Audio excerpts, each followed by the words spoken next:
Hi, my name's Maddie.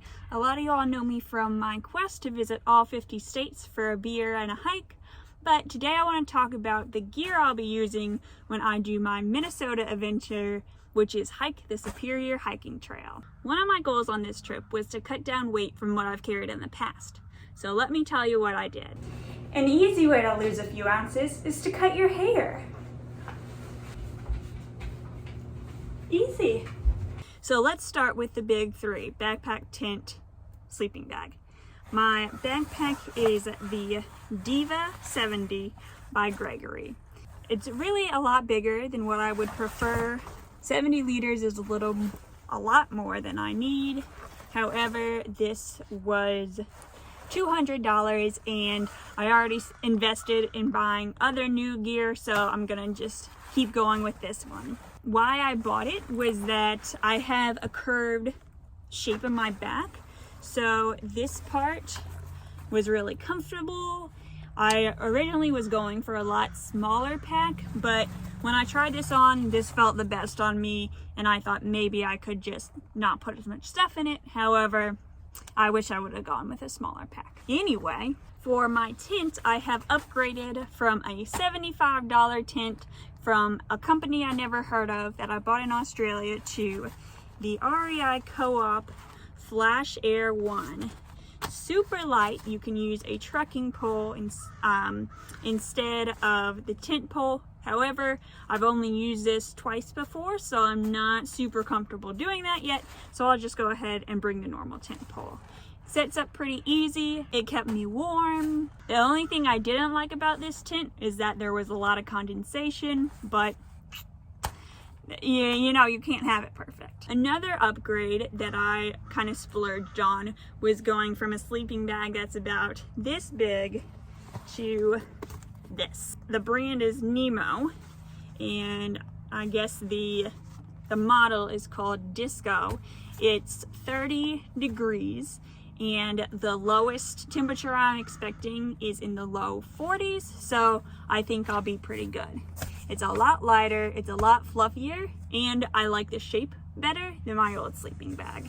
As far as a camping pad, a sleeping pad, I have had the insulated Static V since like 2016 and it's never let me down.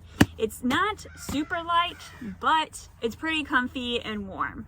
So as far as clothes, during the daytime, I like to have both a top and bottom that can either be rolled up or rolled down. So I have a button-up Columbia shirt, zip-off hiking pants from REI Co-op, and my sun hat.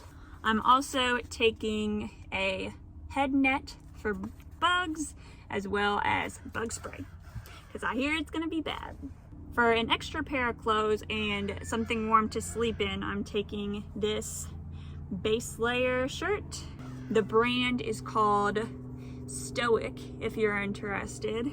They don't make this kind anymore, but it's really warm. It has thumb holes. And for my pants in that outfit, I have these base layer tights that are really warm, along with a pair of wool socks that I'll just wear at night. I also have a knit hat. I cut the pom-pom off just to cut down a few more ounces, and a buff. I also will take my Marmot raincoat and this puffy. I got it in Australia, so you might not be too familiar with the brand, but it's really good. For all my cooking gear, I have this GSI Outdoors Soloist. It's really handy because it can fit the fuel container inside this. Speaking of food, I am using this Osprey dry bag, headlamp of course, first aid kit, Sawyer water filter, this super lightweight trowel that I love, paper maps in addition to maps I have downloaded on my phone, and I have a battery pack just in case. I'm also using trekking poles, got them from Walmart, they're not fancy, and then of course my Ultra trail runners. Love them. If you have any questions on my gear, my setup, let me know. The trail I'm doing is the Superior Hiking Trail. It's 305 miles. I'll be tent camping as opposed to hammock camping, and I'm going northbound. Thank you for watching this video. Have a good rest of your day. One way to lose a few ounces is to cut your hair. Just like that. An easy way to lose a few ounces is to cut your hair. What was that?